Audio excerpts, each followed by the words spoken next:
In this video, we will discuss note receivable with below market simple interest, principal due at maturity, interests due semi-annually. So, sige, let's start. Bigla kang sumakses eh. Pause the video and try to answer it yourself. Sige, let's start. First, ang tanong ay, what is the classification of the note? So first, tingnan natin. Okay, XYZ Corporation received a 3-year, 3% simple interest, 1 million peso note receivable. So dito pa lang makikita na natin na it's a long-term receivable. Next, check natin. So the principal is due on January 1, 2028 while the interests are due semi-annually every January and July 1. The prevailing rate for this kind of note is 12%. So as you can see, yung interest rate na binigay, which is 3%, is sobrang baba compared sa market rate na 12%. So, ito ay isang klase ng note na may unreasonable interest rate or below market rate. Ayan. So next, what is the initial measurement of the note? So, ang note natin ay, okay, since mababa yung interest na binigay or yung stated interest rate compared sa market rate, okay, i-measure natin siya at present value.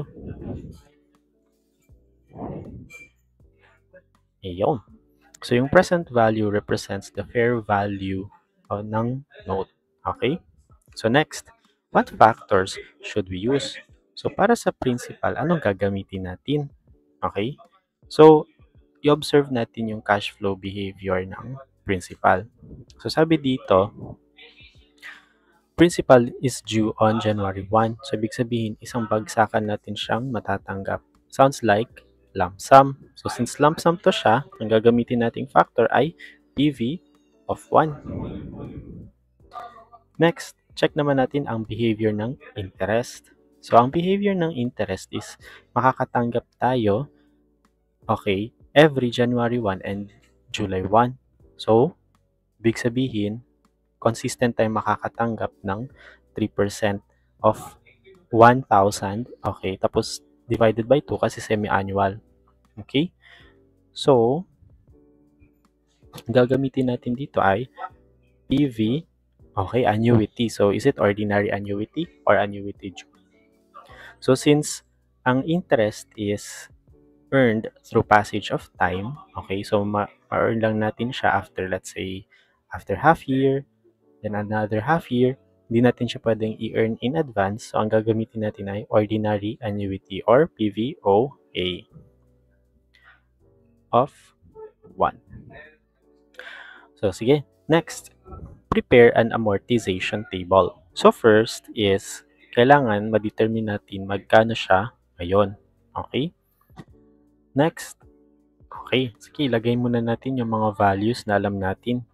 First, alam natin na makakatanggap tayo ng 1 million after 1 year. Okay?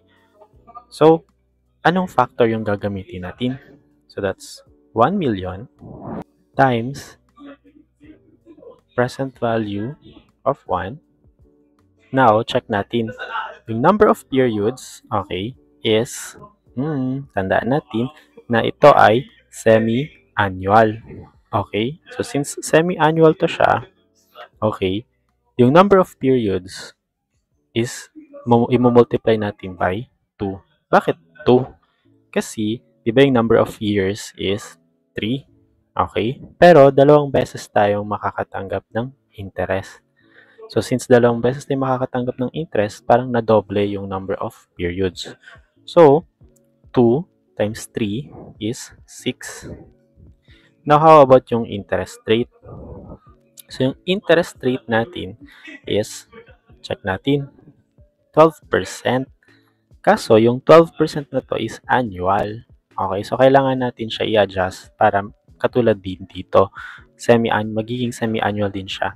So, yung annual na interest rate, i-divide natin by 2. Okay? So, since i-divide natin by 2, 12% divided by 2 is 6%. Ayan. So, sige, compute natin. So, sige, paano natin i-compute yung PV factor? So, sige, sabayan nyo ako. 1.06, tapos divide, tapos equal sign. So, hindi pa makount. 1, 2, 3, 4, 5, 6. So, yan yung present value factor. So, that is 0.704961. So, yan yung present value factor. Mumultiply na natin siya sa 1 million times 1 million. Ayun. So, that's 704,961. Okay. Now, punta naman tayo sa interests. Okay. So, yung interest natin is, again, makakompute natin siya. Kakompute muna natin siya. Okay. So, since semi-annual yung periods, okay, or yung collections, so, yung interest rate, i-divide din natin siya by 2. So, if 1 million, okay, times 3%, times, okay, so since semi-annual siya, actually, multiply natin siya sa 1/2 or divided by 2. Okay? So, magkano? That's 30,000, it's 15,000, but just to make sure, 1 million times 3% time, okay, divided by 2.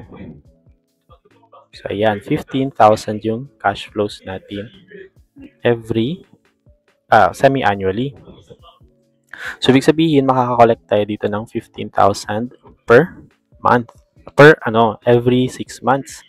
Now, okay, multiply na natin tong 15,000 na to. So, 15,000 times, okay, so, PVOA, where yung number of periods is 6, tapos yung interest rate is 6%.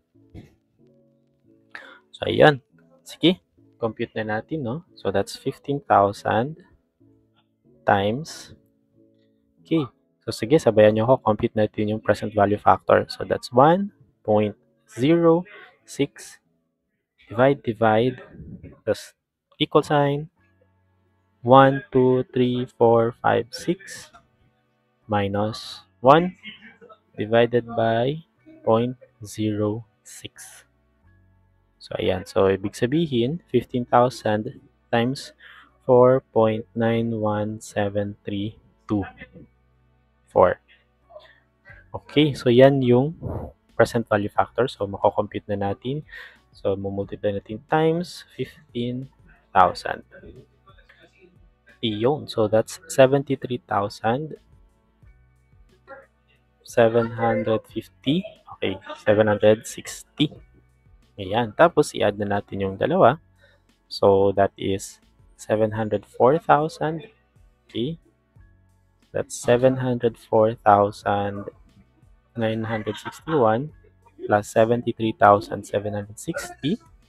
Iyon. So, yung present value natin ay tumataginting na 778,721.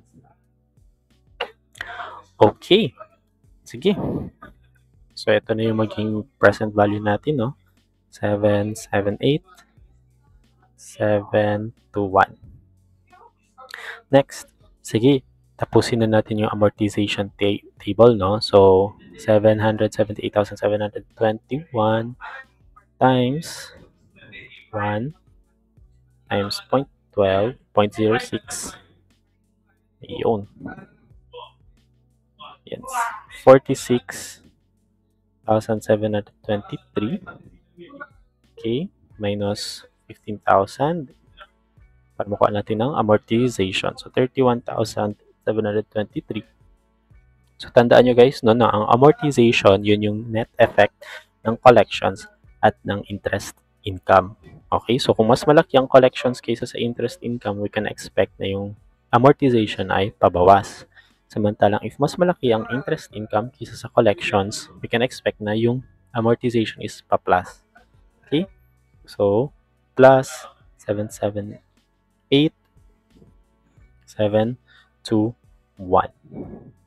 So, yan. So, 810,444. Okay. So, again, no, gawin natin yung shortcut method. So, from 778 papuntang 810. Sige, sabayan niyo ako. 778, 721 times 1.06 minus 15,000. Ayan, 810,444. Okay? So, ganyan lang siya kasimple guys, no? Sige, i-fast forward ko na to para mabilis.